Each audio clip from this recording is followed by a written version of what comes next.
Hello guys, ഞാനാണ് അനിമോൾ. ഞാൻ ഇച്ചിരി ക്ലിയർ ആക്കി പറയാം. ദൃശ്യം 3-ലെ ജോർജ് കുട്ടിയുടെ രണ്ടാമത്തെ മോള് അഞ്ജുവിന്റെ അനിയത്തി അനിമോൾ, വീട്ടിൽ നിക്കറൊക്കെ ഇട്ട് നടക്കുന്ന അനിമോൾ. അപ്പൊ ഞാൻ വളരെ വിഷമിച്ചാണ് ഞാൻ ഈ വീഡിയോ ചെയ്യുന്നത്. കാരണം എന്നെ ആർക്കും അറിയത്തില്ല. എന്നെ എല്ലാവരും അറിയും, നാട് മുഴുവൻ അറിയപ്പെടുന്നത് അഞ്ജുവിന്റെ അനിയത്തി എന്ന വീട്ടിലായാലും എന്നെ ആർക്കും വേണ്ട. എനിക്കൊരു പുല്ല് വില പോലും ആരും തരുന്നില്ല. ഞാനൊരു കുറ്റവും ചെയ്തിട്ടില്ല. ഞാൻ ഇപ്പൊ ചെയ്യാത്തോണ്ടാണെന്ന് അറിയില്ല. ഇപ്പൊ എല്ലാ അഞ്ജുമോൾ എവിടെ വീട്ടിലായിരിക്കും അഞ്ജുമോളെ.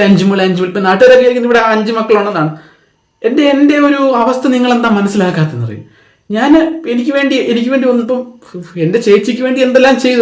തല്ലിക്കൊന്ന് കുഴിച്ചു മൂടിയിട്ട് പോലും അവർക്ക് വേണ്ടി കേസ് നടത്തി ആ ശവം വേറെ കൊണ്ട് കുഴിച്ചു മൂടി, അങ്ങനെ ഒരുപാട് ചെയ്തു. പക്ഷെ എനിക്ക് വേണ്ടി എന്ത് ചെയ്തു എന്റെ അച്ഛൻ ജോർജ് കുട്ടി? എന്ത് ചെയ്തു? ഒന്നും ചെയ്തിട്ടില്ല. എനിക്ക് എന്നെ ആർക്കും അറിയത്തില്ല. അഞ്ജുവിന്റെ അനിയത്തിയാണെന്നാണ് ഞാൻ അറിയപ്പെടുന്നത് തന്നെ.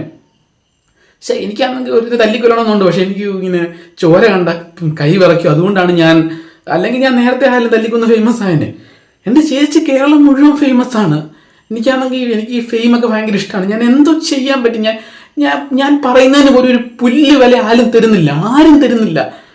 എല്ലാം അഞ്ജുമോക്ക് വേണ്ടി, പിന്നെ റാണിക്ക് വേണ്ടി. അപ്പൊ ഞാൻ ആർക്ക് വേണ്ടി ഞാൻ എന്റെ സങ്കടം ഞാൻ ആരോട് പറഞ്ഞു തീർക്കും? എന്റെ ഈശ്വര.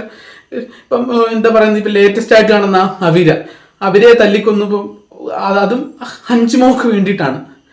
അഞ്ജുമോളെ രക്ഷിച്ചു. അതിന് വേണ്ടി കുറച്ച് ഉപദ്രവിച്ചെങ്കിൽ പോലും അഞ്ജുമോളെ രക്ഷിച്ചു.